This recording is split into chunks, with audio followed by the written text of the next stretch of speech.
Say words can't bring me down, so don't you bring me down today.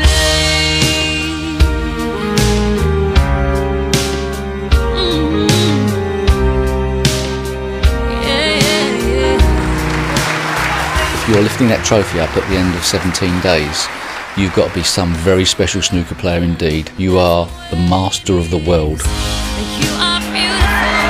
That's the reason why I wanted to become a snooker player, is to come to the Crucible Theatre at Sheffield and to lift that beautiful trophy. Very few people get to kiss that lady on top of the trophy. When you do, you never forget it. I felt that everything here belonged to me. This was my championship, it was my trophy. I hated anyone else lifting it, even now. When you become world champion, you want to give that beautiful little lady a kiss and you say, you're mine for the next year. We are beautiful, no matter what they say. Yes, words can bring us down. Oh, so don't you bring me down today. Good evening from the Crucible Theatre on one of the great nights in British sport. Golf has Tiger Woods, tennis has Roger Federer, darts has Phil the Power Taylor, but snooker has Ronnie O'Sullivan, and he is on the verge of something extra special this evening. After a year-long sabbatical, the return of the Rocket could culminate in a 5th world title. So what can 80-to-1 shot Barry Hawkins do to stop him? We're about to find out in the last session of this year's Betfair World Championship. 3 sessions, 2 men, 1 goal. This is the story of the final so far. 1, the dominant force in the game, a Goliath of the Green Bays, defending his championship. The other, a joint killer, blessed with snooker steel, a fearless pretender and certainly up for the fight.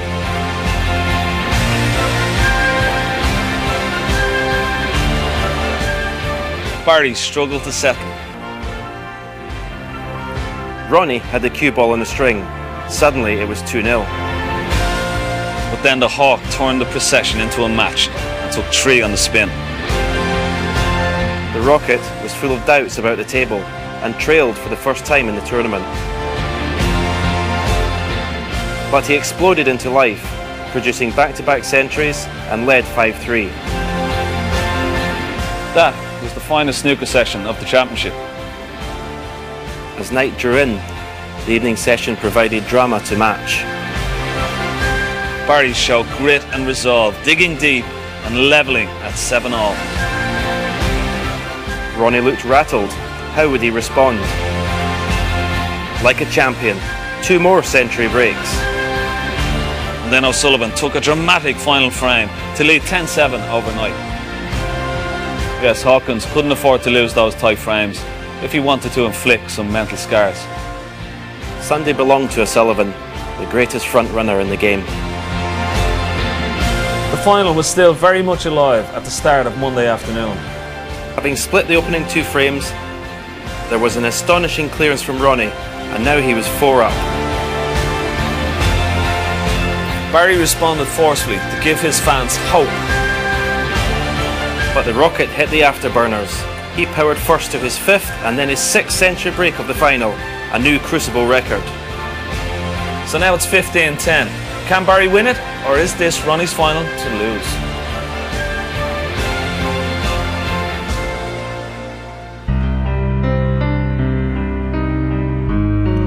Einstein said that time was an illusion, but on the biggest day of your career, it's nothing of the sort.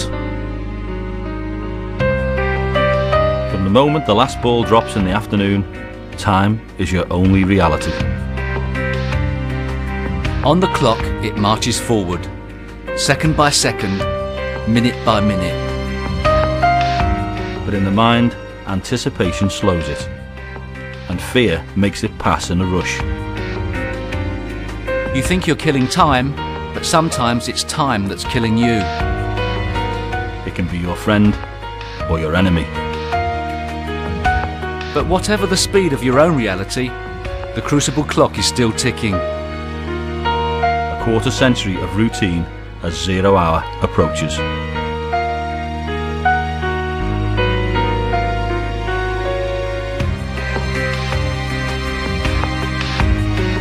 Your past, present and future are about to collide in the famous arena.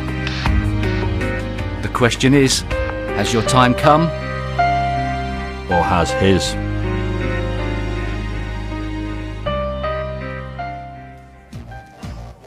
Ladies and gentlemen, please welcome Barry Hawkins!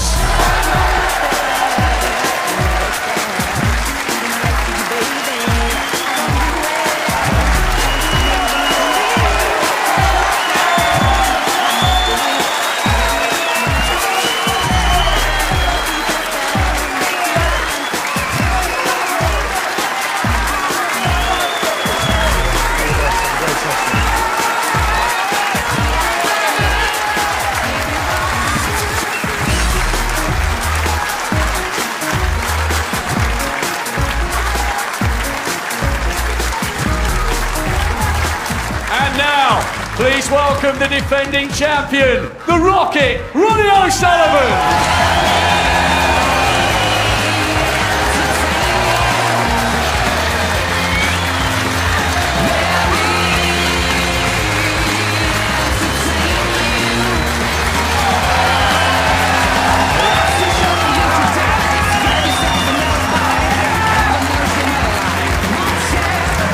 Well, the crucible is crackling with noise and excitement this evening. Ronnie needing just 3 more frames if he's to claim back-to-back world titles. Barry Hawkins has a possible 10 more frames tonight to try and turn things around. And ready for action in the commentary box, we have the 7 times champion of the world, Stephen Hendry, and Mr. Maximum himself, Willie Thorne. Good evening, gentlemen. You've got a good memory, Hazel. Thank you very much indeed. Good evening, everybody. The climax of this year's Betfair World Snooker Championship. Barry Hawkins breaking off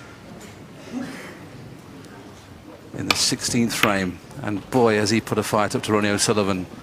There's been a couple of frames he lost in this match that he perhaps could have won, so it could have been oh so much closer. But O'Sullivan, every time his back's against the wall, Stephen, he's produced. Yeah, he's found another gear, hasn't he? When you look at the 3 sessions, Ronnie's won 2 of them 5-3 and the other one 5-4. So mathematically it's not been easy, but the way he's gone ahead of Barry whenever he's been in trouble has looked easy.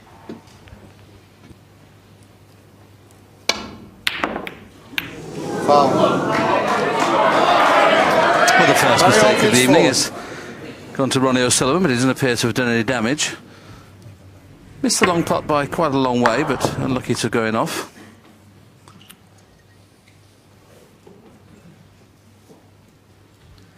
This is just a case, Stephen, isn't it, to just play no miss snooker really for Barry to get back into the match. Yeah, I must admit this first frame is huge for Barry if he wants to, at the very least, take this final into the second session tonight. I feel if Ronnie wins the first frame, he might go in and win the next 2. That's an excellent safety. He's loved this, Willie, this final. He's really enjoyed it. I'm so pleased for Barry. There was his family. We saw a shot of them. Father Steve, Caroline, mother, sister Tanya, and they've absolutely been enthralled the way Barry's. But we've all known that Barry's been a great player for a long, long time. But after the semi-final, he must have been a little bit embarrassed the way he played. But this final is proof to everybody that he's a force to be reckoned with.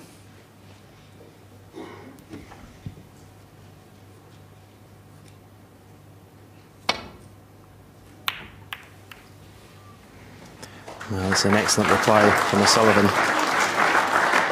Again, back to Barry. Yeah, I hope he just takes all the positives from this World Championship and goes into the new season believing he can be a multiple winner, not just maybe one ranking tournament season, win 2 or 3. Taking this pot on, the one that's just below the pink spot there, there's the pot success rate. Barry over 91%. Normally, that would be enough to be in front in a match, but when you're playing with Sullivan, things are not quite normal sometimes.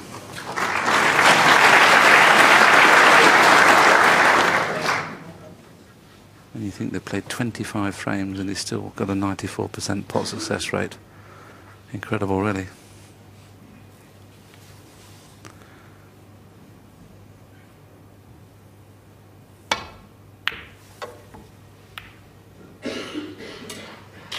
Red going over the corner, needs the blue or yellow to come to his rescue. And there may be a gap, not quite though.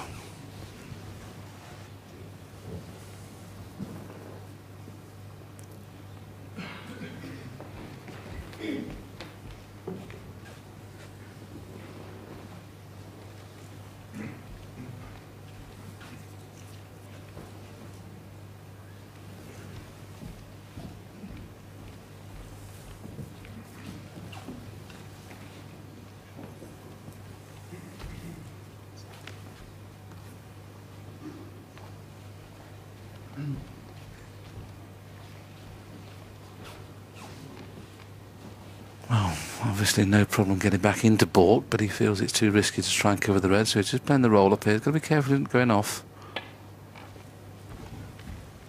Because if he doesn't push the red safe and goes in off, he'll be in trouble. Well done.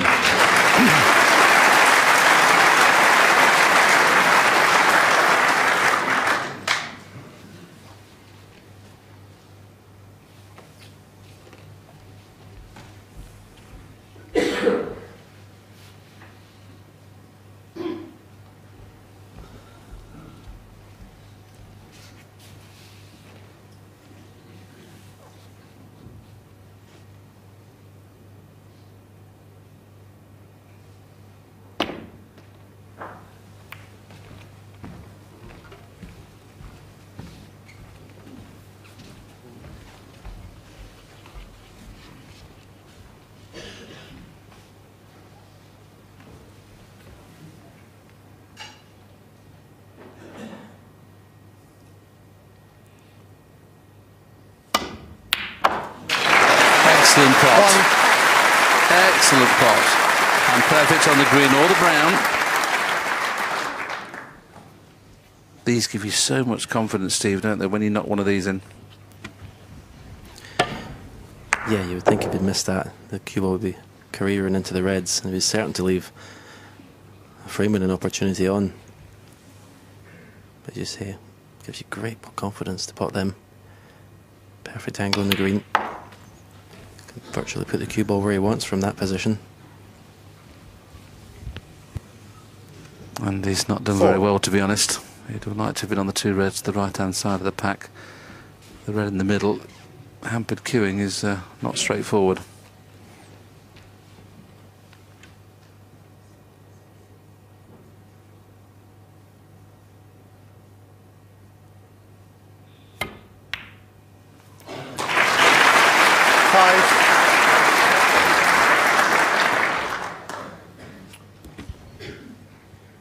In the end, he'd done well to pot this, but he was only able to concentrate in the pot. Couldn't play position. Couldn't get the right side of the blue. So this is a tester. Let's screw back for the blue. You've got to hit these right. 10.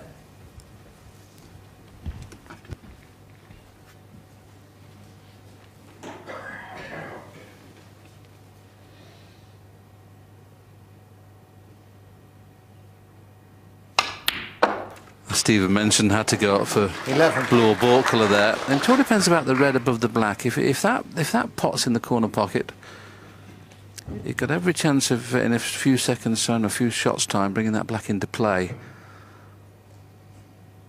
But he'd need to be on the blue though to get onto that red. Well, mind you, it looks like he's played for it now. Needs to slow up a little bit. Needs to put the brakes on.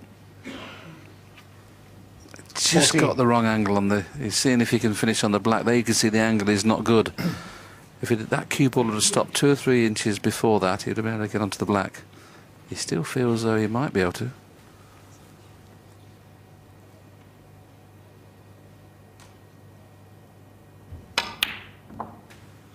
15. Well, done very well there. Looked to didn't have the angle to get this close to the black. Really had to nip the cue ball there. I think that was a prime example, Stephen, what is a player pinching the pocket, you know, playing it off a jaw. That's how good these players can be when they're in stroke, and Barry Hawkins obviously cueing 22. very well now. Had to get the black back into play, he's done that.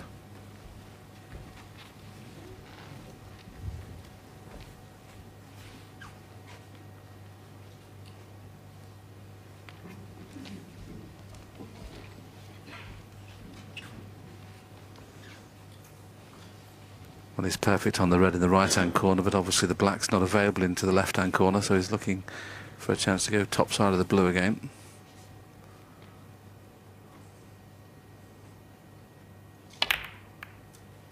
Oh, didn't quite get it just right. 23. So unless he pots a good yellow, that could be under break. Got to swing it round in between brown and pink and off 2 cushions, and back on a red in the left-hand corner, because that's where you can get onto the black if he gets onto one of those reds. Needs to miss that blue. 25.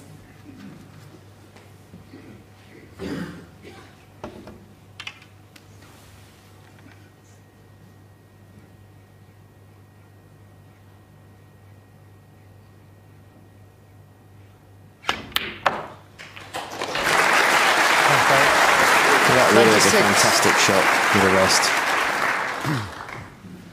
To control the cue ball, you've got to keep so still. The cue's got to go in such a straight line. And now this is a frame winning opportunity after that shot. It's the only department that Barry's not competing, is the break building department, winning frames at one 33. visit. I mean, he's had more table time than Ronnie O'Sullivan in this match. He's had 51% of the table time, so he's been on the table more than Ronnie. 34.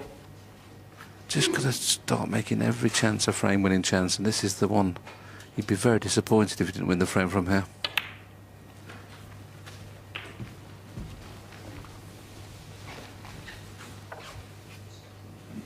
$41.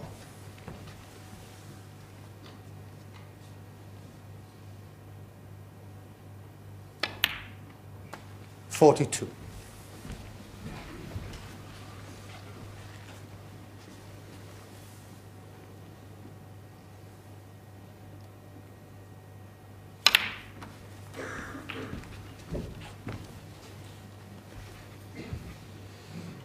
$49. 53-point lead. So 2 more reds, 2 blacks at least, and they've done what Stephen suggested he needed to do, just to let Ronnie O'Sullivan 50. knows he's not going to lie down, take the match beyond the interval. And there's the magnificent view from this packed Crucible crowd. That's what they're seeing. Looking good, Stephen. Yeah, this is fabulous. 57. As we've seen before, fantastic long red. And has capitalised on that superbly. 58. And here we show you this with long red again. That was a must-make shot. And of course, then as the crowd applaud for the fact that he's got Ronnie O'Sullivan in the snooker's required situation. 65. He played an excellent shot with the rest a little later on in that break where he had to pot it. So great to see Barry 66. playing well.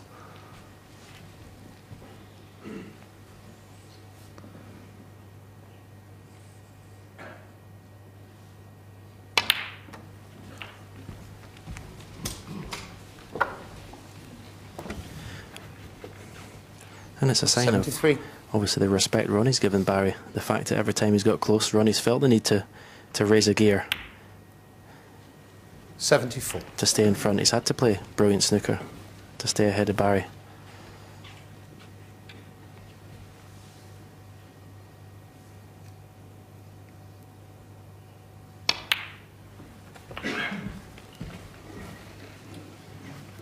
mentioned a few moments ago that the only thing he needed to improve was his scoring winner and frame at one visit. He's done that now.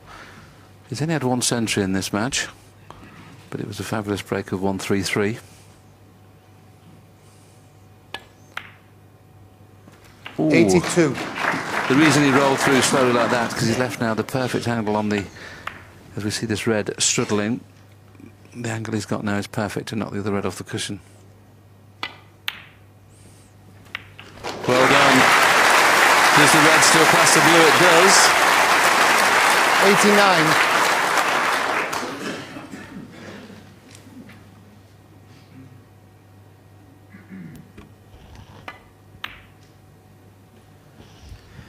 And this is when you want to produce your best snooker, Will, isn't it?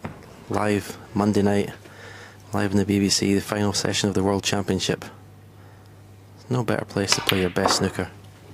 I never found out, Stephen, but I'll have to agree with you because you obviously did it on 7 occasions.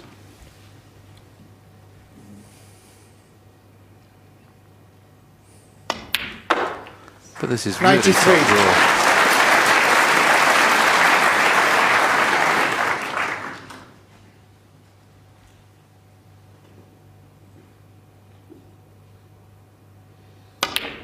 Well played, Barry Hawkins. His 5th century of this tournament, warmly appreciated by the packed audience. His family applaud as well.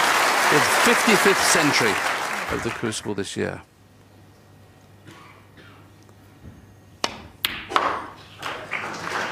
And there's been 8 centuries in this final now, which actually ties the record.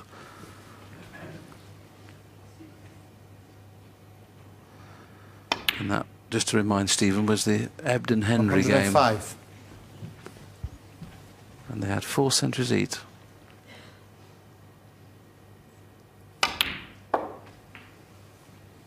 $109.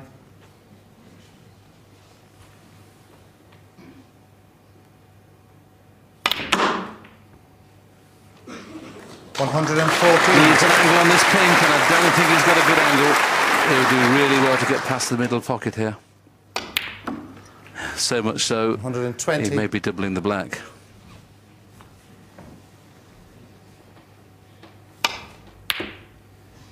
Or trebling the black. It's close. Trust me, it's close. Trust me, it's really close. Well, that's the way to start your first Crucible final with a magnificent total clearance of 127. He wins the first frame of the evening session and closes to 4 frames. That's 15-11.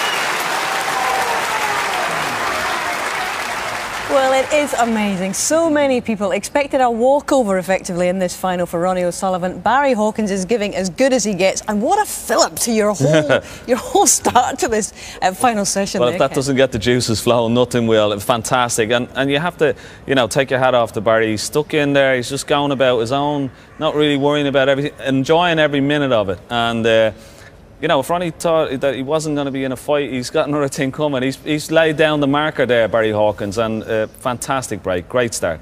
Well, John and Steve, a feature of this match as well has been the fact that Ronnie has never really flinched when Hawkins has come back at him, and has always seemed to have an extra gear.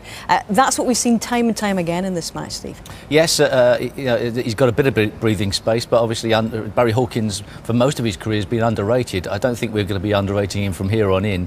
But Ronnie O'Sullivan can always move up the gears, but he's got to do it once again. If Barry Hawkins keeps with him, you never know. John, just describe what it's like as one of the 2 gladiators coming into this arena on the final night. You remember it well, I'm sure. Very, very special, and the hairs on the back of your neck stand up. The analogy I'm going to give here for all the racing fans is what's happened in this. It's a bit like Frankel. Every time a good horse got to Frankel's quarters, he pulled away again and sickened them. And this is what it's been like in this match. Every time Barry Hawkins has got a little bit closer to him, it looks like he got a chance, he's pulled away again. Okay. Back we go.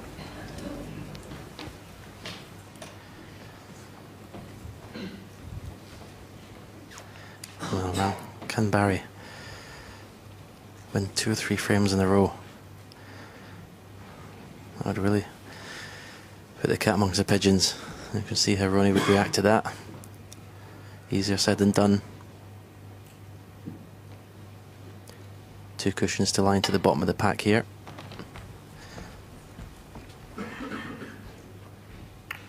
And we may have left the red touching ball.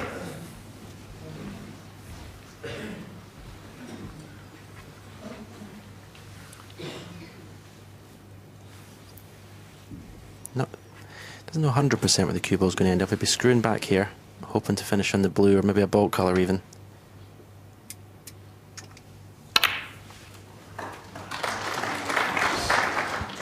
One. Made sure of that, Stephen, didn't he, by putting that little bit of side on. You saw when it hit the cushion there, it just sprung off the cushion with loads of side. If he'd played it plain ball, it wasn't bound to get top side of the blue, and because the red was near the blue, he didn't want to risk playing for the blue. Couldn't have hit it better. Yeah, Barry will be a little bit disappointed there at his escape. It wasn't a tough escape to get that cue ball safe. Such a innocuous shot. We know what Sullivan's like. He could lose a frame from this.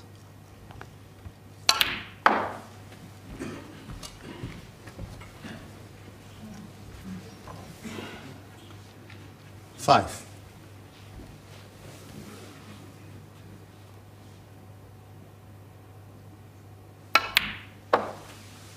Six.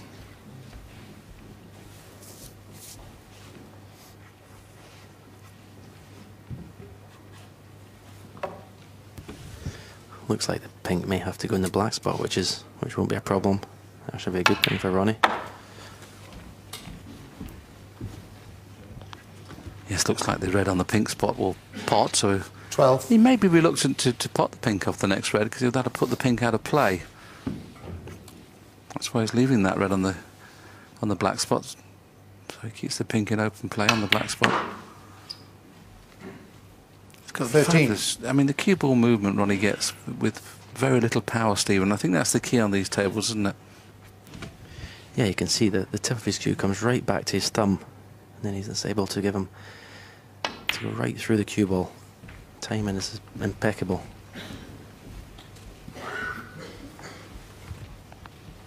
$18.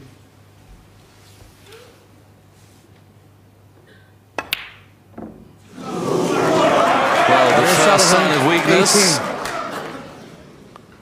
of the evening's play has come from Ronnie O'Sullivan, and that was a shot you didn't see coming. Now, if this red's on the cushion, there's no problem, but if it's off the cushion, these pockets are tough.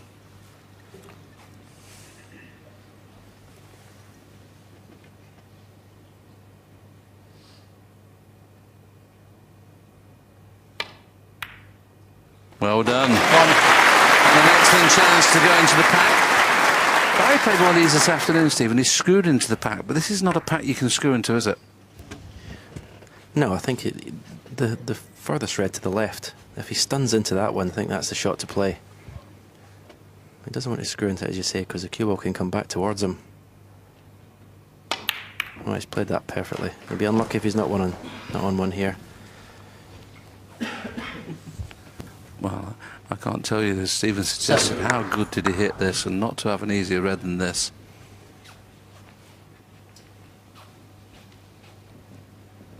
The red will cut into the middle, so he'll have to go in and out of balk again to get onto the blue.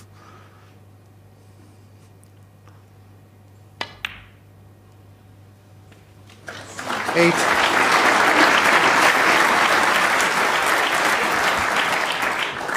He's got an angle in the green, it's perfect to go into the bunch here of one cushion. All the reds are blocking each other, so I think that's the shot to play. It's a big target between black and pink.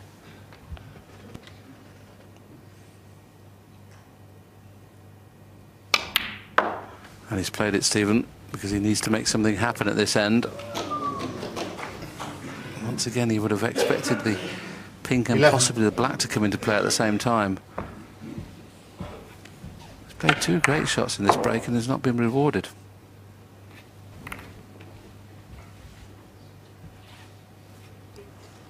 This is tricky. I can't see how he can't kiss into the other red, so I don't see how he's going to get onto a colour here.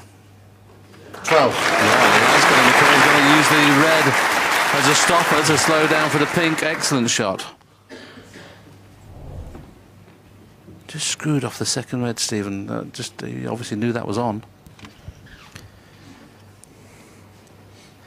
He can play off one cushion and cannon the red that's closest to the pink here. He would leave himself red to the right corner. He can also, just as he's playing a plain ball, which is just as good. Yeah, that's very good. The one thing that is maybe knocked one of the reds into a safer position. 18.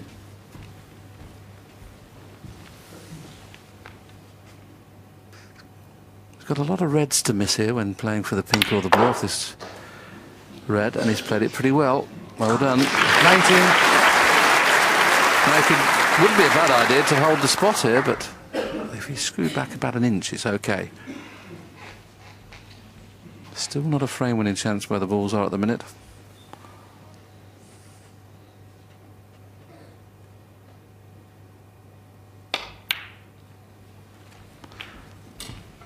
Nothing hurts you more, Stephen, does it, when your opponent misses an easy shot and you go out and clear the table? This 5. We'll get a chance to show you the red that Ronnie missed a few minutes ago, and this was it. How on earth did he miss that? No, he's just flicked a little bit of right-hand side and slightly decelerated with the cue. Just pulled the cue ball over to the right-hand side. So, but you're right. If Barry can win this frame from here. I mean, we've seen before in the match, as soon as he's got closer, Sullivan's just pulled away again, but certainly will ask a question. And he's looking solid, I must admit. He doesn't look like missing. Yes, he's looked as good as he has in the whole tournament. He played well against Ding Junhui, he played well against Mark Selby. Didn't play particularly well in the semi-final until the last few frames. But this is undoubtedly his best performance for the championship so far on the biggest stage.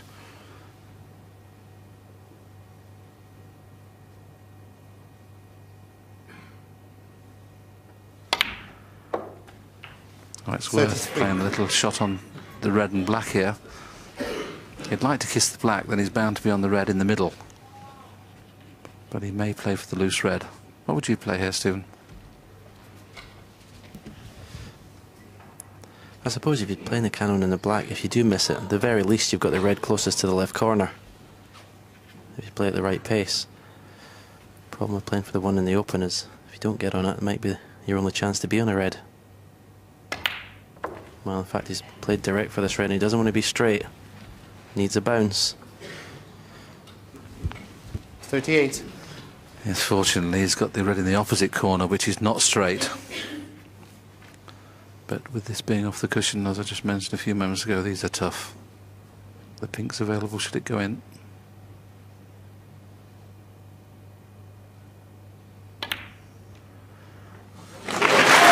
He's at the correct pace, give the pocket a chance. This now the big shot. Any harder, as it's hit the near jaw, this wouldn't have gone in.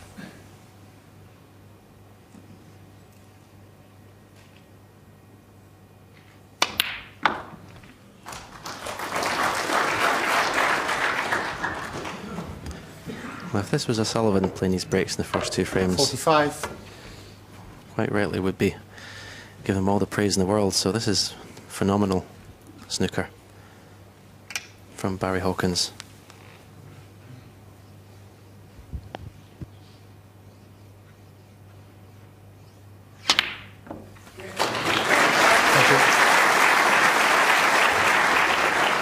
It's all about the black and the red, isn't it? We know he can get onto this one loose red to the left of the pink, but in a couple of shots' time he's going to have to find a shot to bring one of these reds into play.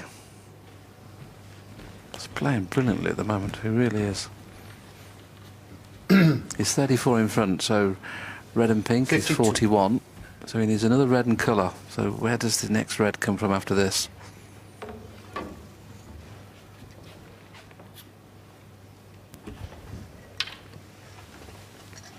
Yeah, it'd be nice to have an angle in the pink to the right corner to follow through for even if you missed the cannon, you'd be on the red and the right cushion.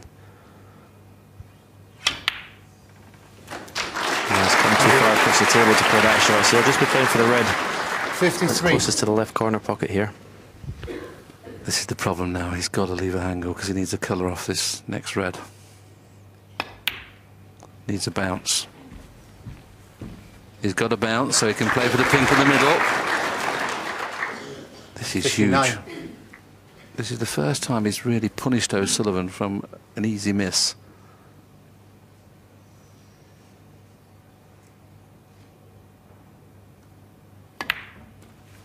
Brilliant. 60. How he's made 60 from here, Stephen, I don't know.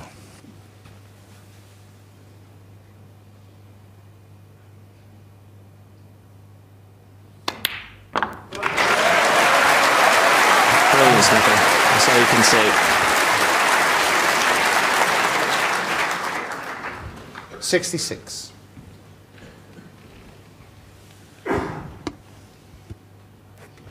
Now Ronnie will carry on should he miss it, so he could do with playing a good safety shot here.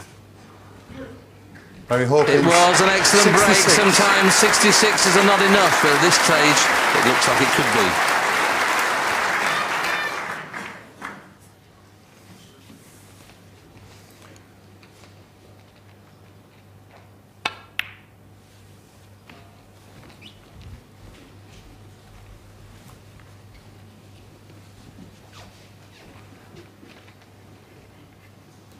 Got to be a little careful. You can see him coming round to look at the angle that this red could be planting the green into the corner, so he certainly won't be making that happen.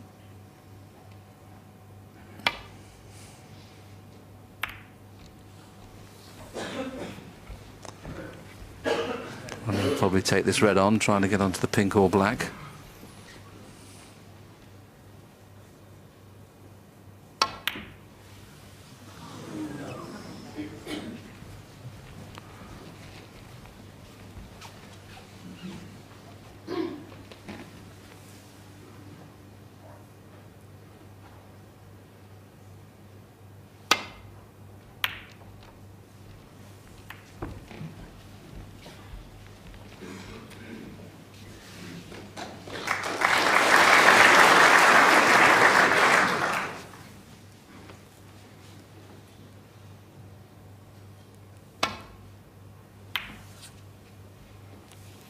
As always at Sheffield on finals night. We've got a gentleman as Ronnie O'Sullivan goes in off, which I'm sure that'll be the end of the frame, but as Ronnie, the gentleman that he is going to let Barry have the table time.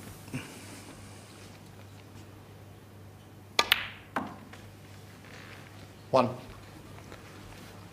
Ronnie O'Sullivan didn't score in the first frame. He's scored 18 points in this frame, but missed a very easy red. I just wonder whether once again he can produce the form that Stephen talked about when he's gone behind or when he's looked in danger. He's just suddenly made a century.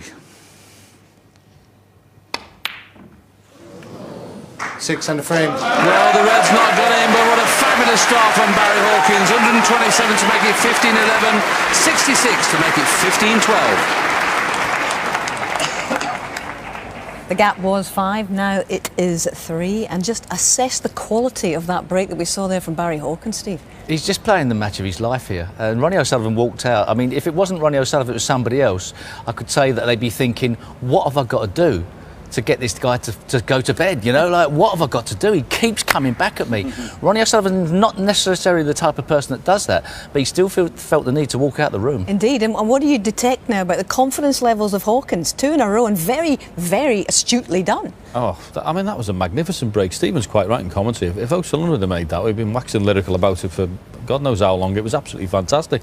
But at the moment, he's putting pressure on him. This is a massive frame coming up. I know they all are, but if he can get this one as well and then have a chance with the one frame before the mid-session interval, game on. You know, Barry said earlier before this match, Ken, and I quote, everyone loves an underdog, and I was a massive outsider before the start. Hopefully people will warm to me and the neutrals may start to go on my side. Do you detect that? Absolutely. They wanted to go right to the wire, and you could sense that from the crowd. They don't want an early night. I know Ronnie does, but Barry certainly doesn't want an early night, and that was probably, I mean, we talk about some of the centuries and some of the breaks that Ronnie has made, but Barry Hawkins under pressure won't make a better 66 break probably in his life, and one of the most important breaks that he's made. And we all know that over the years, and he's been 17 years a pro, he is one of the best match players that we've had around. He's very hard, he's rock solid, this man.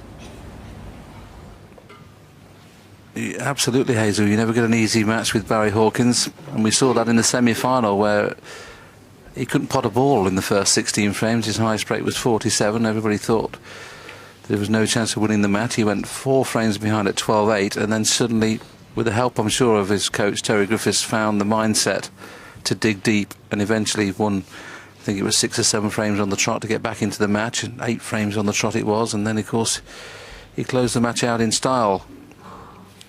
But Stephen, we've known Barry for a long time, and we know what a great player he is, but to produce it at the Crucible in the final says a lot for his character.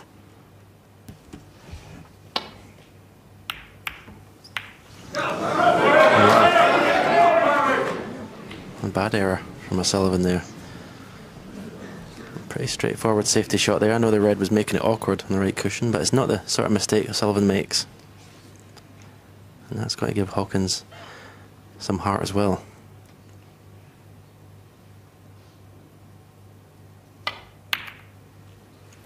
Yeah, it wasn't just the way he came back in his semi against Walden this last 2 sessions. It was the scoring power. He made 2 centuries, he made 60s, 70s, so he really found his scoring range, and he's continued that on in this final.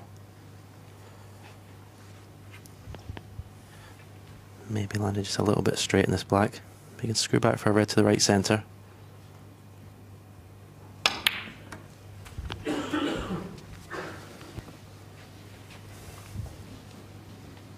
Eight. Yes, he's made 8 breaks over 60, including those couple of centuries. And the only thing, he's lost 3 or 4 frames from making a 40 break. So if you can turn all those 40s into 60s and 70s, because at this moment in time he's playing better than O'Sullivan. And there's another example. He looks like he really fancies the job.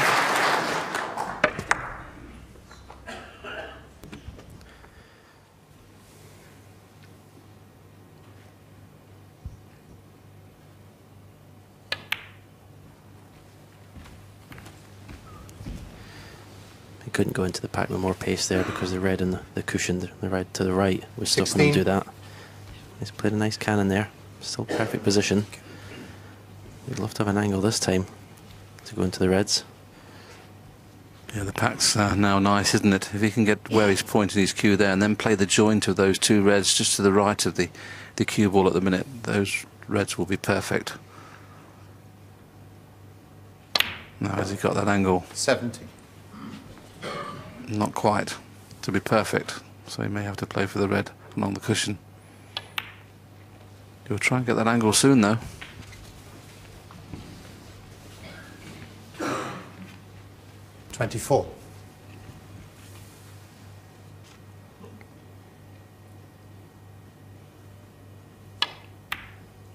The red was just off the cushion, and it just makes those 24. shots tricky. But it was the shot landing straight in the black that was a careless one. Yeah. If there's one fault when he's in the balls, Willie, he tends to do that a lot, leave himself straight on the black. I mean, even though he's managed to get position, he's done it about 4 or 5 times tonight already, but it didn't cost him. As you rightly say, that wasn't the bad shot, it was the one before. He looked at the angle he needed on the black and didn't get it. Now then, Mr. O'Sullivan, you've done it. Every time you've been in trouble in this match, you've produced.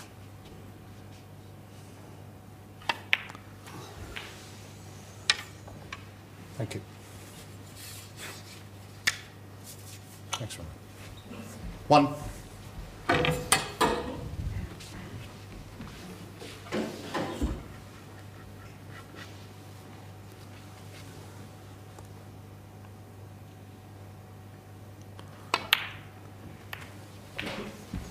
That was the angle that Barry was looking for on his previous black. Play that little cannon there. 8. And he couldn't have played it better because this frees another 2 reds.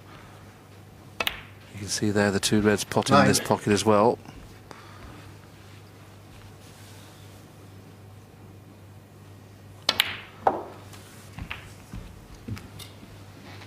Not perfect on either red, but 16. no problem in playing the red in the middle.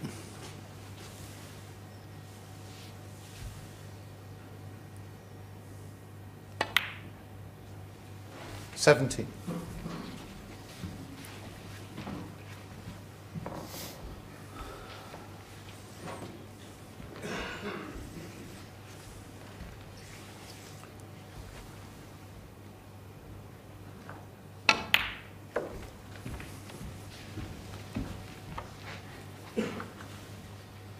22.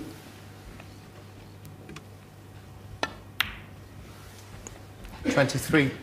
Now has an angle to cannon the red that's just to the right of the line of 4. He can play for the red that's open to the right hand side, but I think Ronnie will play the cannon. In fact, he's just put the cue ball out. He has got a red to the left corner. Didn't look on, Stephen, from our commentary vision, did he? I agree with you there, but at least he can bring the other 2 or 3 reds into play here with his shot, the fact that he's finished low. 31.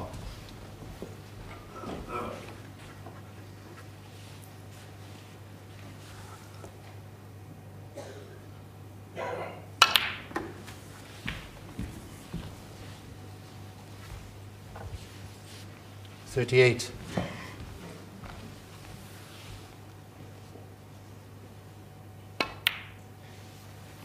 39.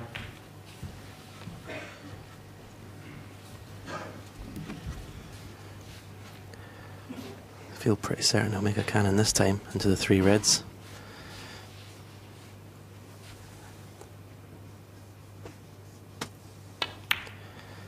Well, I'm surprised he didn't. There, he had a perfect angle. Need to make sure he gets an angle this time. Yes, he's running out of reds, Stephen, isn't he? These 3 reds are all not possible at the moment.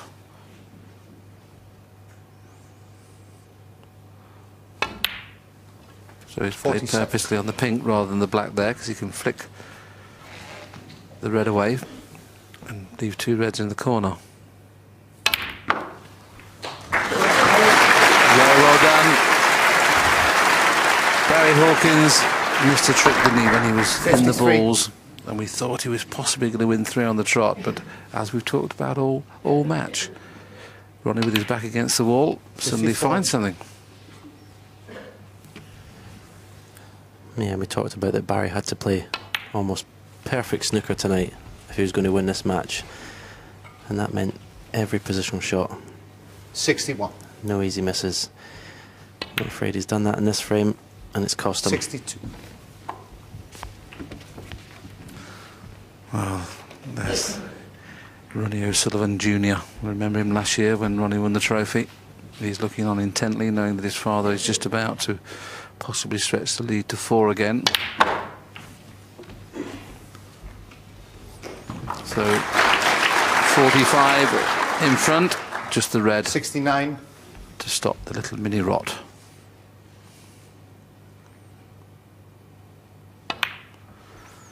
What a time to do it. Hawkins made 127.66. Was on 24. Missed that red, we all know, along the cushion. That's cost him. Ronnie O'Sullivan's reply has been superb. 77.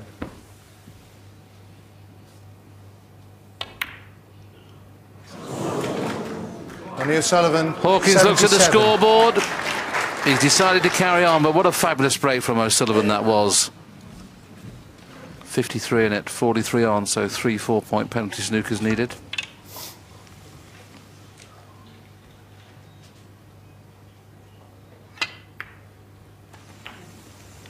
Thanks, Barry. Thank you. 1.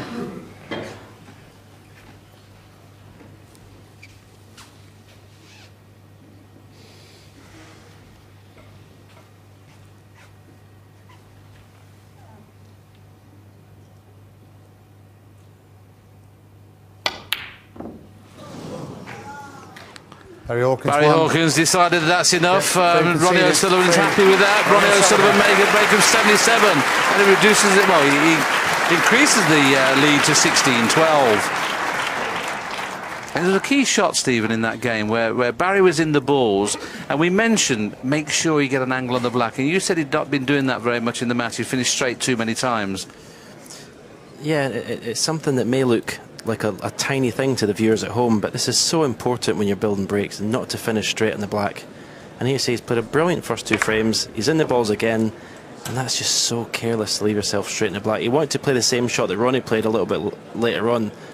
Now that's exactly where he wanted to be, to can in the middle of those 3 reds to the right of the pack. Unfortunately, got straight in the black and was forced to play a really tricky red along the cushion. We've seen these missed so many times, haven't we, Stephen, throughout the tournament, where the ball's just off the cushion. Now, if it's on the cushion, Why is it so much easier when they're on a cushion to pot them? Good question. When they're touching the cushion, you sort of play to hit the ball and the cushion at the same time, and the red grips the cushion a lot easier. When they're slightly off, he's slightly decelerated there, and you have to be so much more exact because you can't hit the cushion and the red at the same time. But had every chance to win the third frame of the evening. He hasn't done. One more frame before the mid-session interval. What he wouldn't do for a winning break in this frame. Thank you. Frame 29. Ronnie O'Sullivan to break.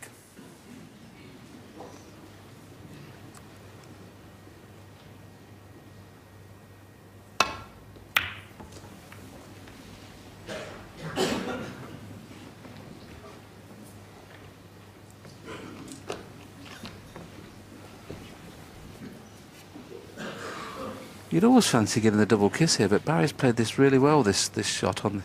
He's going to play now with check side back into baulk. You'd think he'd be certain to get a double kiss, but he's missed a double kiss so far.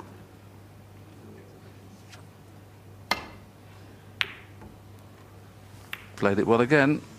Just pushed the red, though, over the corner.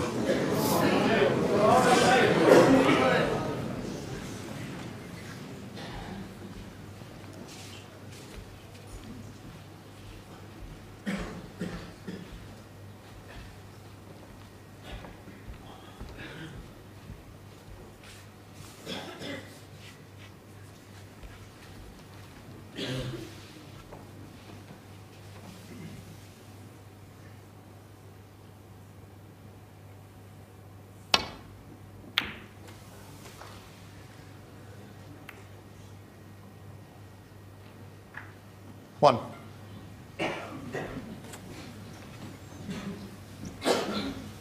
You'd have expected to be on a baulk colour there with that red. OK, he didn't have a lot of idea where the cue ball would end up, but playing just in and out of baulk. And I can only presume that must have rolled off on the slate. There's a slate there, and of course there's a crack in the slate, and it was very easy to get in behind the green. He's just having a little smile there. Let's have a look, see if we can detect it. Let's just pull to the right.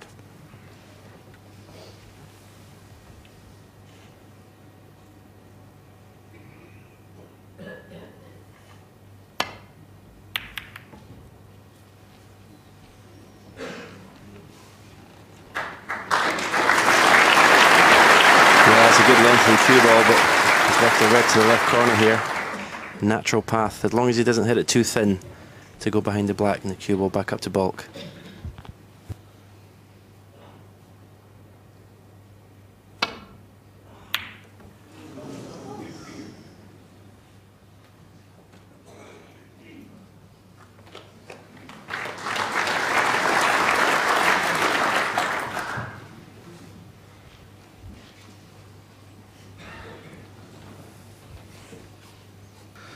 He'd have been coming out this evening, Barry, thinking if I can win 3 of the 4, just to put Ronnie under a little bit of pressure. He's got a chance to do that now if he can take this frame. Where's the red? Just managed to miss it. Good shot. Yeah, we've said on a few occasions, haven't we? It's when your opponent needs 2 frames to win, you've got a little bit of leeway. If Ronnie gets to 17, obviously things will start to look pretty grim.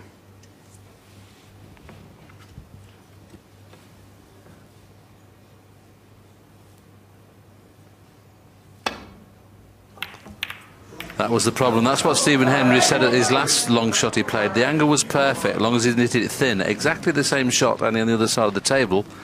Completely mishit it. And what a chance for Barry Hawkins.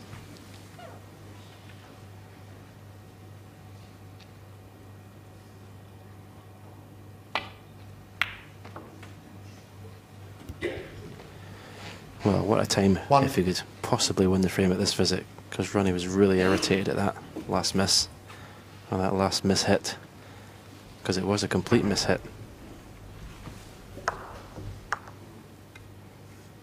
Yes, if he gets the pot, he goes round the back of the black, and you don't expect to hit them that poorly. I think he can get through to the red as near as the pocket. 8. No, I'm afraid he can't. There you can see it's not on. So he's got 2 more good shots to play to get back into position. Needs to get back on the... Oh, goodness me, he's missed that by a mile. Barry Hawkins, 8. That's a shame because he cued so beautifully in the opening 2 frames. I don't know whether he got a bad... Well, I can only presume he must have got a bad contact because he did miss that by more than you could imagine. I think that was a bad contact.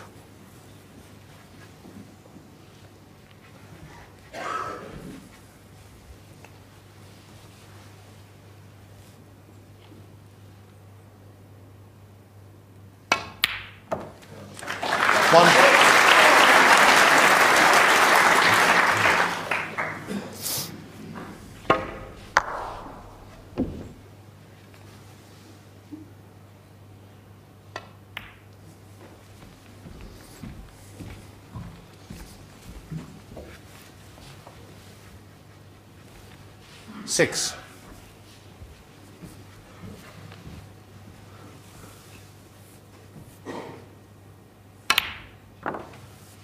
7.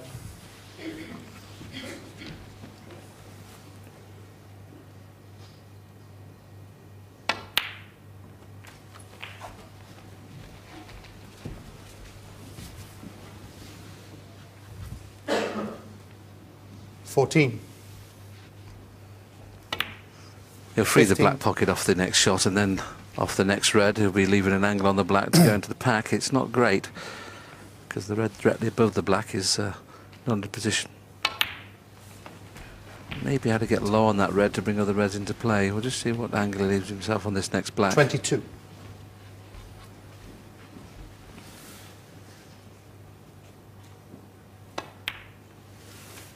23. Unless the one pots that's just below the pink, he'll be going into them.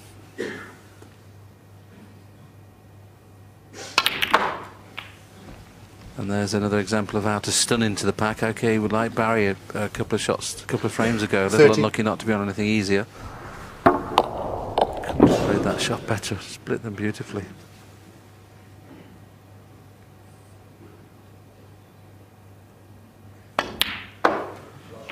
Stephen mentioned you don't really worry till somebody gets to 17.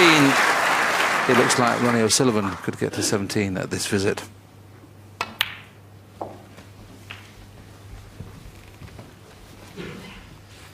Yeah, it's been a case of 1 step forward, 38. 2 steps back in this final for Barry Hawkins. He just can't seem to win that 3rd or 4th frame in a row. Just to really get into this match. He's drawn level once at 7-7. Apart from that, he's just never been able to get close enough. 39. To really put the pressure on Ronnie.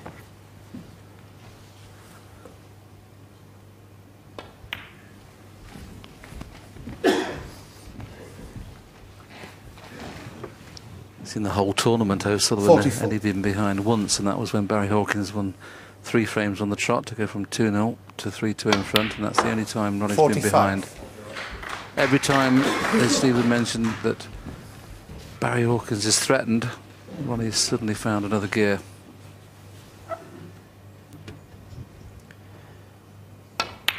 Yeah, it's a sign of greatness.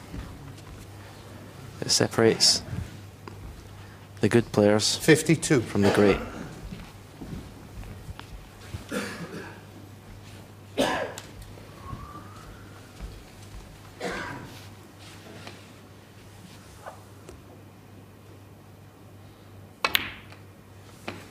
$53.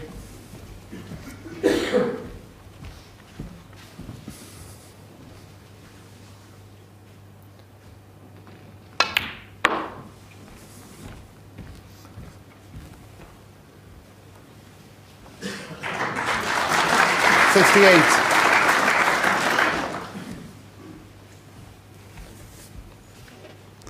Choice of reds, one in the corner, one in the middle. Needs red colour, red to be sure of winning this frame and going to the interval at 2-all, and that didn't look like that was going to happen after the first two and a bit frames. Barry Hawkins hadn't missed a ball until the red on the cushion, which has cost him dearly.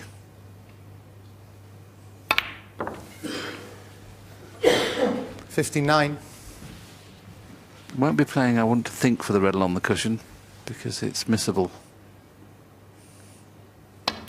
That's why he's played for the red in open play to make sure of the frame. 66.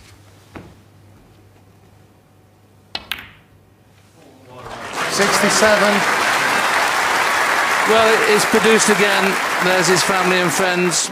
They'll be absolutely delighted the way when his back's against the wall, he's produced every single time. 74. 75.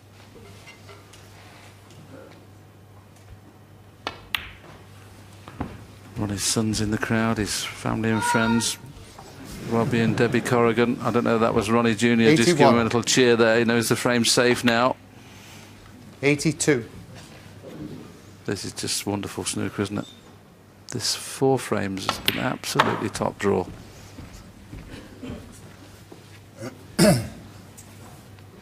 $88.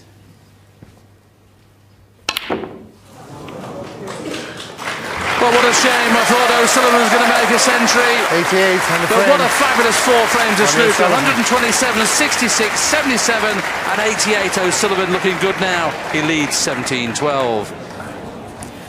And he's scoring so quickly out there. You've got to take your hat off to him for that, Ken, but also the resilience that he himself has had to show, not just Barry Hawkins in this match. Yeah, and every time, you know, Barry Hawkins has tried to push him and get close to him, it's just like he goes through the gears. I mean, he plays a lot of shots in that break that look very simple. When John and I are just eulogising over it, I mean, they're so difficult, some of the shots. It's just, you know, you're totally mesmerised by him. And when you're playing against him, you know, it's so difficult because there's so much pressure on every shot, your safety, you know, you're potting. If you miss when you're in the balls, you just know he's just going to pounce. And even though Barry Hawkins is doing everything he possibly can to put him under pressure, any single chance that Ronnie is getting, he's just maximising every single opportunity. It's fantastic to watch. You know, when he hits it, there's a different sound. Yeah. There's a different sound on the ball. You know, when you've done next to someone on a golf who can really hit it and you hear it get compressed, when he hits it, it's just different. Everything goes in the middle of the bag. There's just a different sound to his cueing and everything. And when he goes left-handed and screws back reverse side, well, I'm just that guy. I mean, honestly, I'd knock people's ears off. And this fella's screwing back in this and blah, blah. I mean, it'd be an argument he'd be in the top 16 left-handed. I mean, this boy's just ridiculously talented. Maybe that's the next task. Maybe he'll try and come back next year and perhaps try and win it left-handed. I think he can tie both arms together, to be honest with you. Well, only 2 men have been able to win back-to-back championships at the Crucible. Steve Davis is one of them. Stephen Hendry is the other. It was pretty difficult enough when you had a season's play under your belt. Assessed for us the magnitude of what he's taken on here and what it would mean were he to win it. He's 1 away now. I think people doubted whether he could come back after a season out, as if he'd lost too much ground against some great players who were queuing up to win this event beforehand, all staking a claim as the season unfolded. And Ronnie just sat back and obviously wasn't really particularly interested at the time in playing. He was umming and ahhing whether to play in it. And we didn't really know what to expect when he did turn up for this event, whether he was going to be too rusty enough to get over the line, especially the first round. You know, for mere mortals at the game, it may have been too much. But Ronnie O'Sullivan is just the most amazing player we've ever seen in the game, and I think, you know, it just shows you how great he is, because it looks very much like he's going to convert this and win again, and just in awe. I think we all are. I think we are in awe this evening, gentlemen. What he's produced, it's extraordinary stuff, isn't it? I mean, it's like, you know, Tiger Woods from '99 to 2001. You can't play any better than that. That's impossible. This boy plays like this all the time. When he's on it, he is better than anyone who's ever held a cue. He is on it tonight, that's for sure. Well, Ronnie's progress has been the main story, the thread that's dominated the entire championship. But there have been other issues to discuss, and particularly with a chock-a-block snooker tour now that's in Australia, in Asia, and all over Europe. Well, there's an issue that has been dominating here, and it's what has happened to some of the other leading lights in the game. Is burnout to blame? Sometimes shocks happen. It's part of the game. I should know. I lost to Stuart Bingham here in 2000 as defending champion.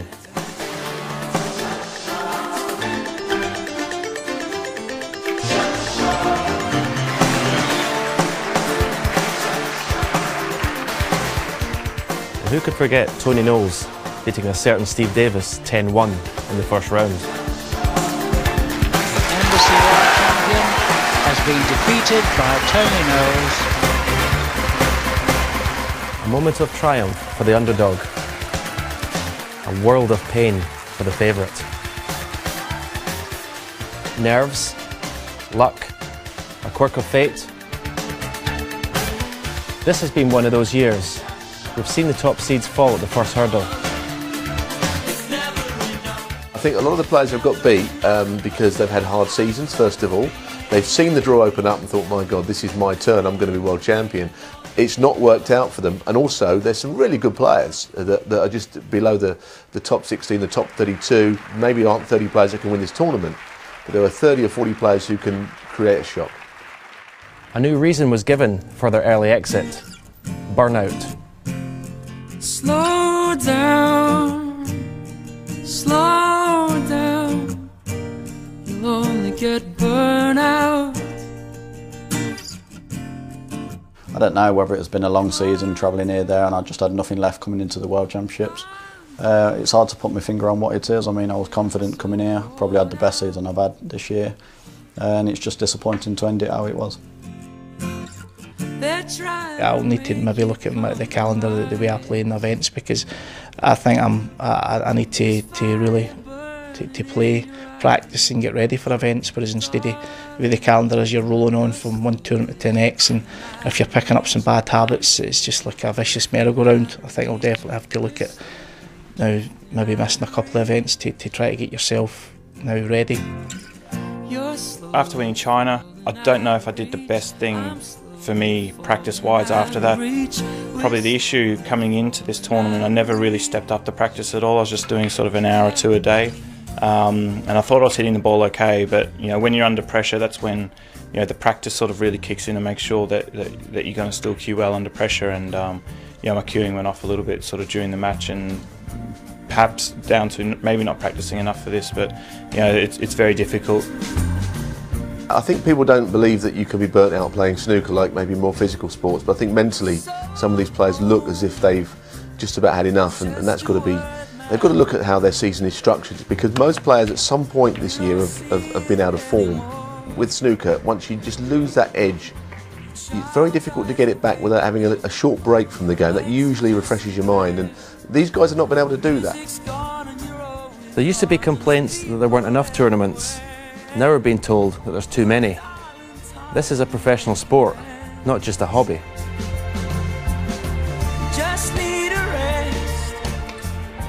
This talk of burnout amongst the snooker players is the biggest load of rubbish I've ever heard in my life about anything.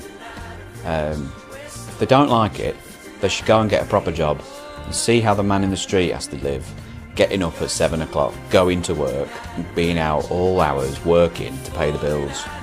If they don't like it, leave. I love the game, so all the other players sort of saying fatigue, this and burnout, I think it's a load of rubbish. I think there's obviously a lot of excuses for a lot of people, but I think a lot of people are unfit, and for a professional sport I think a lot of people should be going to the gym more and keeping more in their appearance. It doesn't go down too well with me at all. Burnt out really actually gets me quite annoyed, because I say, look, be a professional. Are you fit enough? Is your diet right? Is your lifestyle right? You're playing snooker. I know it's tough flying around the world and staying in 5-star hotels and earning loads of money. Please don't come to me with excuses, because you know what? When these players win, no winner has ever said to me, I'm burnt out. If I was you boys, keep quiet, be professional, put the work in, and you know what? You have the ultimate exit. You don't have to play. The sport is evolving, the season has expanded, and tournaments are coming thick and fast. But like all change, it takes time to adjust. And if players want to stay at the top of their game, they'll need to get used to it. So, is it an excuse for poor performance? I don't know. What is the problem? And if there is a problem, what's the solution, Ken? Well, I think, there's a couple of lads there mentioned, I think it's very important to be fit, a good diet. I don't think all the players can play in every single event. I think they will have to pick and choose their events. Listen, we're living in the best time snooker's ever seen. We have so many opportunities to play, so many tournaments around the world to go to. But I think, definitely, I think players, particularly at the top, and the guys who are getting to the business end of tournaments, they will pick and choose. For the rest of them, they will be scrapping for the crumbs maybe. But it's a great situation to be in. Hey, I wish I was burnt out, let me tell you. Exactly. And I'm sure a lot of the other guys wish they were burned out as well. But what the guys did say, and I think it's a very valid point, they are professional sportsmen. They should be delighted that there are so many tournaments, and also it's more important, they have to act professionally, they have to get fit and watch their diet. It's very important. As you say, it's a nice problem to have, and we've seen this in tennis, we've seen it in golf, where sportsmen and women have to structure their season in order to be able to peak for something. It's a really difficult art to be able to master, Steve. Yes, and I think for the World Championship, you have to psych yourself up more so and be prepared more so for the onslaught that is a 2-week event than the other events. And from that perspective, I think it does require a little bit more preparation. And if there are tournaments backed right up to it, then that is a bit of a problem. What does happen is, those interviews we've seen from the players, they've gone straight after losing, they've gone straight into the room. They're trying to work out why it didn't work for them on the day. They're trying to come up with an idea. They're looking for some reason why it didn't work this time. So obviously they will look at the things and analyse every part. If you ask them in a couple of months' time, was that the reason? They may still say yes, because they may still feel like they do need more time for the big events. But who knows, the winners don't say that. It's quite fascinating how it pans out. Burnout. Barry Hawkins is playing his 101st match of the season, more than anybody, and he's in this final. Well, they're all individuals. Some will find it tough and some won't, and the travelling will get to some people and won't the others. But the thing with the nature with this event is the hardest one to win, and it comes right at the end of your season. That's when it comes, so you're always going to get shocks and anomalies through it, and some people will be all right, and ones will say they've been to semis and quarters and finals, and I think I'll say I'm burnt out, and others, and you know, it's just one of those things. Listen, to have the opportunity to play and the way the circuit's been turned around, they're going to have to get used to it. Indeed, yeah. Well, burnout might have been a problem for some of the players. It's certainly been a problem for some of the pundits, but I think it's self-inflicted, judging from the size of their bar bill. At any rate, the last 17 days have passed once again in a slightly surreal blur, and because we can hardly remember what happened this morning, we've got a comedian, Andy Zeltsman, to review the championship for us this time.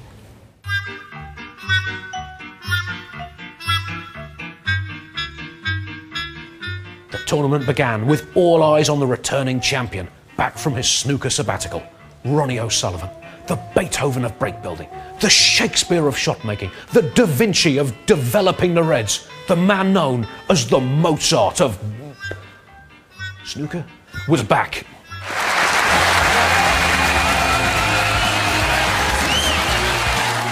Early on, he wasn't quite at his mind-bending best.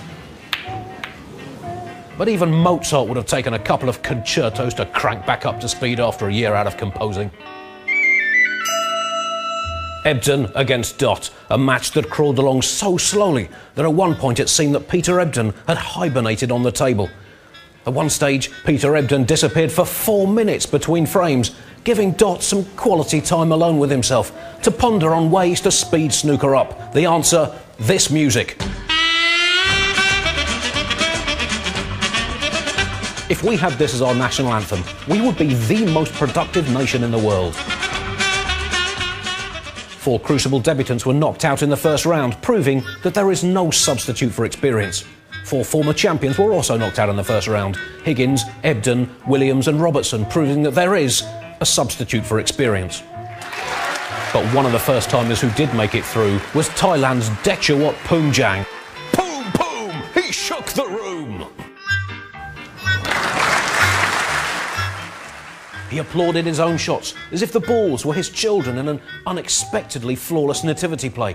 He waved the balls into the pocket like a trainee shepherd with a disappointing new sheepdog. He knocked out Stephen Maguire 10-9 in a first-round thriller. Maguire suggested that Dechawat was not the full shilling, that he was a John Virgo short of the full commentary box. He even tried to leave the arena by the wrong exit. Where's the screwball going? In the first round, Dechawat did pretty much everything short of coming out for the deciding frame dressed as a pantomime horse.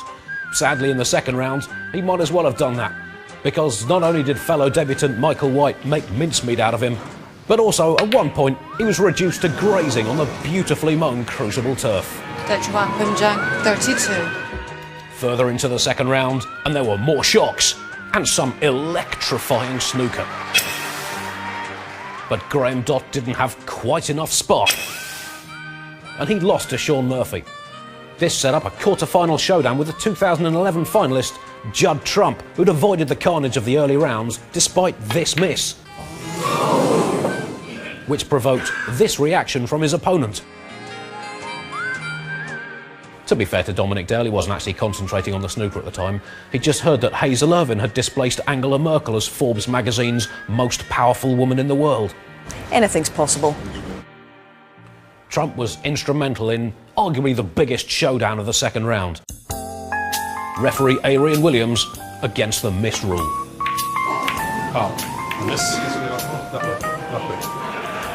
Poor Arian. It was like trying to piece back a watermelon after a food fight, I've heard. Elsewhere in round two, world number one Mark Selby was knocked out and complained about burnout. I don't know whether it's been a long season travelling here, there, and I just had nothing left coming into the World Championships. Snooker Supremo Barry Hearn then complained about Selby complaining about burnout. I know it's tough flying around the world and staying in five-star hotels and earning loads of money. Please don't come to me with excuses. Now, they used to have best of 145 frame finals, so careful what you wish for. And besides, as Barry himself would no doubt say, burnout? Before I came along, there wasn't even a fire. Now dress up like a marshmallow and toast yourself. What was that other second round match? Quiet, please, I'm dinking. Ding King! It was Ding against King in the kind of rhyming snooker matchup that Bill Werbeneck could only have dreamed of.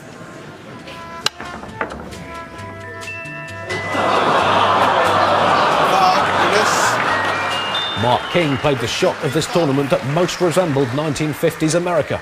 It went all over the place, unsuccessfully trying to locate the Reds. Boom! That's one for all you Cold War fans out there. Come quarter-final time, and the Rocket was starting to look more unbeatable than a hungry whale in a plankton-eating competition. And it's now 7-0. He took 12 of the first 13 frames as Stuart Bingham went down faster than a buttered baby down a well-waxed water slide. The Rocket can play snooker that few can match, and he can find threats to retire that other players wouldn't even see. He's one of the world's few certifiable sporting geniuses, a man who can play snooker so beautiful it makes you want to sit your children on your knee, point at the television and say, "Watch this, this is why I had you. Don't tell your mother I said that."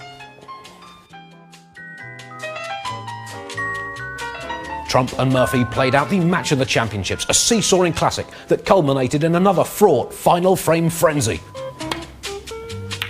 And in a finale more intense than the Glastonbury crowd at bedtime, Trump triumphed. And so we had the first all-English semi-final lineup since 1991. Hands up if you put money on a Barry Hawkins v Ricky Walden semi-final. If you've got your hands up, put your hands down again. You're a liar. Or you're a very close family member of both Hawkins and Walden, and you're a liar. Their decades of dedication to the infinite crafts of hitting a tiny little white ball with a big pointy stick in a darkened room, and their lifetime of frankly unnatural expenditure on waistcoats have paid off in style. Hawkins hung in there, battled back, and after beginning the tournament with a played 9, lost 7 Crucible record, was about to have a much busier Maybank holiday than he's used to. Neither Trump nor O'Sullivan could quite find their fluent best. For once, physics was not doing what it was told. Don't think it's there. I don't think it's there.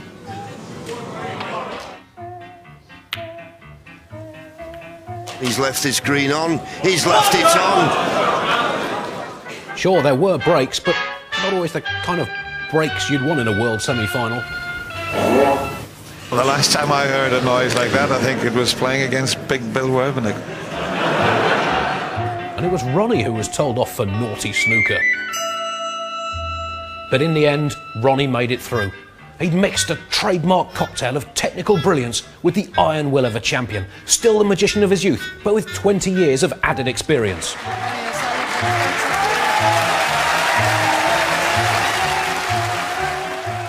If snooker is not for you, Ronnie, then being on stamps isn't for the Queen. Are you going to be the man to tell her that? Really? So now, as many people predicted, it's all come down to the final. Again, as tournaments do generally. This championship has had it all, and at the end of it, we're left with one man seemingly born to play in World Snooker finals, and another man who maybe thought he'd never get there. Thanks be to snooker. Amen. Brilliant, Andy Zeltsman. Thank you very much. Well, there's no hibernation at this table, I can assure you of that. We've had a wonderful final here in 2013.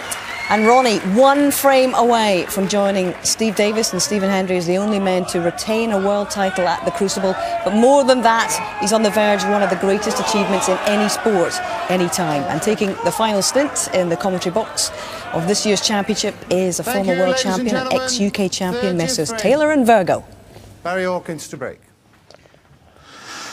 Thank you, Hazel. Barry Hawkins breaks off. What he hopes is not his last frame. Can he produce the snooker that he did at the start of this evening? Breaks of 127 and 66. If you've done it once, Barry, you can do it again.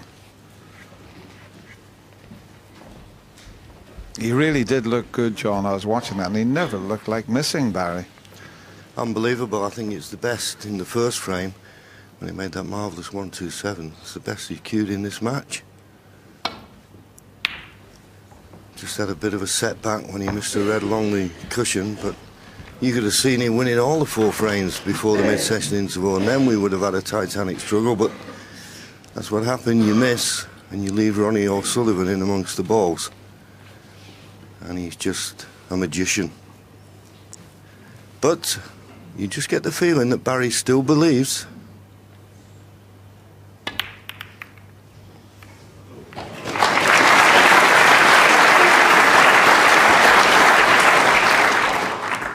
Already going to be a little bit of an awkward frame with the red up the other side of the table. So behind the black is now the safety area.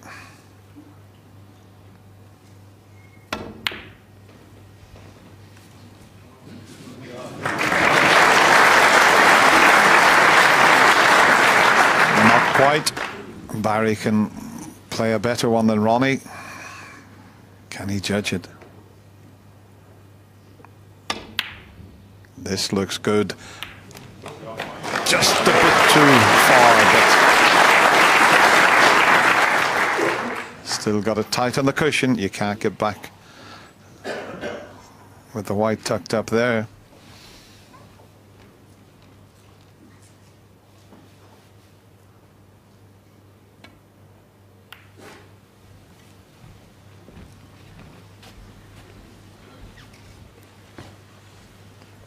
At the moment, Barry in control of this little safety exchange, but with the red so tightly packed, it's hard to force your opponent into a mistake. But the target will be try and get that cue ball in tight behind the black again.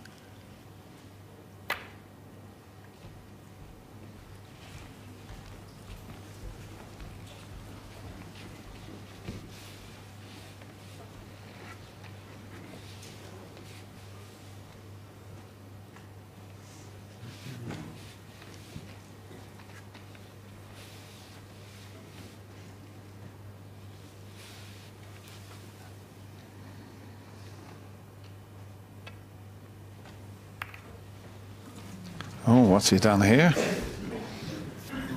That was a little bit careless. Has he got enough angle to give himself a possible chance at the black? Might be able to come off the other red and get a bit closer to the black. No, it was a very difficult situation. He couldn't really play it any harder, striking over that red, and he just couldn't get. But he can roll tight up behind the black, off the cushion.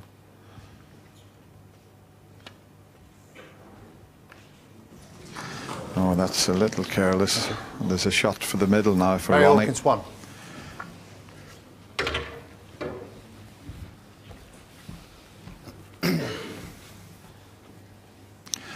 He's not taking it.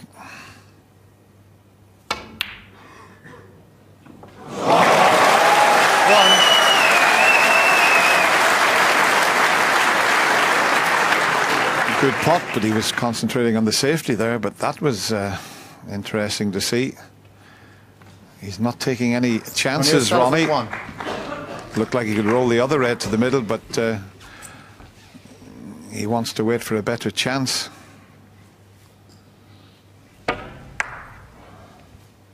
Yes, it was a good pot, but by the looks of it, doesn't look as though he snookered Barry, which is a little bit careless. So Barry may be able to get his cue ball back behind the black. And the reds are spread now. Purposely tried to play it into the green, but he didn't hit the green full enough. Well, he's left a red to the far left corner, but he could have left something easier.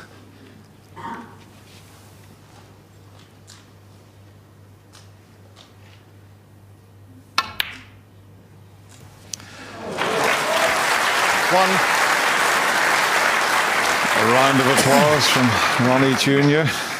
He's just overscrewed that slightly, but it's a little cutback. And it's there. How's the cannon? It's not bad. He's got the one to the middle pocket. If he can't see this one to the left corner, well, if he can see the one to the left corner, Barry knows that this is a great chance for Ronnie. 9. I know there's a long way to go, but great champions usually finish in style. 16.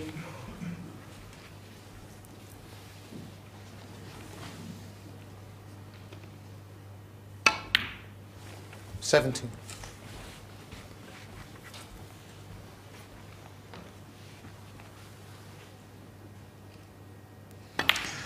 You know, John, when you speak at dinners and that, and I usually do a little thing, who's the 3 greatest players that's ever played the game of snooker? 22. And 2 of them are sitting in the studio. And since 1990, 23. I said Stephen Hendry overtook the great Steve Davis as the greatest player that ever played. And I had Ronnie at number 3. But if he goes on to win this year's World Championship, I'd have to put him at the top of the list and say that he is the 28. greatest player that's ever picked a cue up. My personal opinion. Yeah, and I think the other 2 players you've mentioned will agree 29. with you. The most natural talent the game has ever seen, there's no doubt.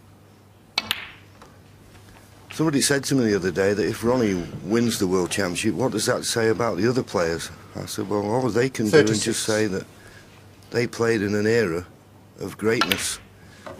37. And that's Ronnie O'Sullivan.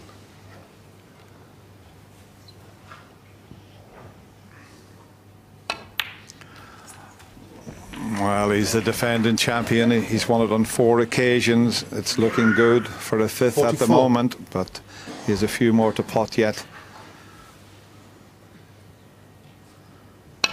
But it has to be said, 45. Barry Hawkins in this final has been superb. He really has put up a fantastic display. And if he had been up against any other player, he could quite easily have been in front, John. He's played absolutely marvellous, and I think really this will have done Barry the world of good. I know he'd be disappointed if he was to lose, but boy, has he proved to everybody who loves snooker that he is going to be a major contender in many, many World Championships. 50. He's a great match player, and he's proved that he's got a great temperament. Ronnie just having a quick look at the scoreboard. 50 points, the lead, 75 remaining. So just needs 3 of these remaining reds to be sure.